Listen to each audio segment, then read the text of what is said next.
এই যে ভিডিওটা আজকে এনেছি এটা হলো আমাদের সোসাইটির গণেশ পুজোর যে ভিডিওটা, সেটা আমি আপনাদের কাছে তুলে ধরছি। তো এই কিছু মুহূর্ত মানে এনেছি, সবটা তো আর ভিডিও করতে পারিনি। তো এটা দেখুন, গণেশ ঠাকুরটা বেশ সুন্দরই হয়েছে। তো আগের দিন রাত্রেই আনা হয়েছিল, পুরো আলপনা এঁকে সবাই মিলেই এটা করেছে, যারা এই উদ্যোক্তারা। তো এরা আলপনা ভালো করে দেওয়া হয়েছিল, ফল সাজানো হয়েছিল সব। তারপর এখানে পুজোটা হচ্ছিলো। অলরেডি আমি যখন গেছি পুজো শেষ, আর তখন অলরেডি মানে পুষ্পাঞ্জলি হচ্ছিল, আমি গেছি। এখন পুষ্পাঞ্জলি শেষ হয়ে গেছে, আর তারপর এখন আরতি যজ্ঞ এসব সব হবে।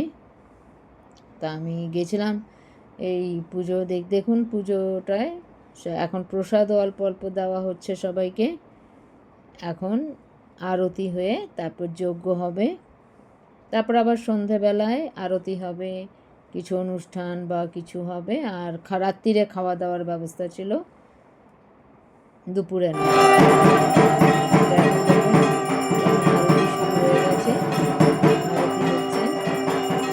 সবাই এখানে যারা সোসাইটির সবাই একসাথে এখানে এই ফেস্টিভ্যালগুলোতেই তো একসাথে হওয়া যায়।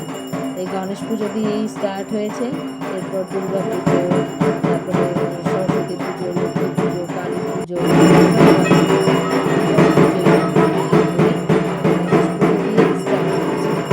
সবাই এখন গণেশ পুজোতে এটা বেঙ্গলি মারাঠি স্টাইল,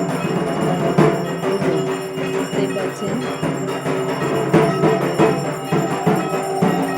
সাথে তো লাড্ডু একদম মাস্ট। তা আরতি হয়ে গেল, শান্তি জল ছেটানো হয়ে গেল, আরতি হয়ে গেল, সব কিছু হয়ে গেলো। এখন যজ্ঞ হবে, যজ্ঞ হলেই শেষ। দেখুন যজ্ঞ হবে, এই যজ্ঞ শুরু হয়ে গেল, তারপরে শেষ হয়ে যাবে। তারপর সন্ধেবেলায় আবার আরতি হবে, আর সন্ধেবেলায় যদি অনুষ্ঠান, আর রাত্রিবেলা খাওয়া দাওয়া, মানে খাওয়া দাওয়ার মধ্যে সব কিছুই থাকবে, রাধা পল্লবী, তারপর ছোলাটা ঘুগনি, আলুর দম, মানে ভেজ খাবার, সেটা কুপন সিস্টেমে করা হয়েছে।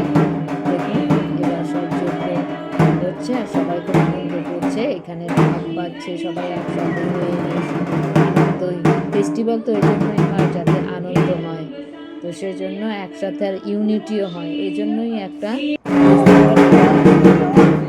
যাতে সবাই একসাথে ভালো সেজে গুজে সবাই আসে একসাথে হয়ে সবাই এই পুজো করে, এবং একটা শান্তি পাওয়া যায় একটা ঠাকুরের নামে। তো এখন দেখুন পুজো শেষ, তো আমি কিছু ছবিও এখানে আপনাদের কাছে নিয়ে এসেছি। তো এই ছোট্ট আমাদের গণেশ পুজো কালকে বিসর্জন হবে, আর এর আগে বরণ হবে গণেশ ঠাকুরের, তারপর বিসর্জন হবে। তো আজকে এই পর্যন্ত ভিডিওটা, বাই।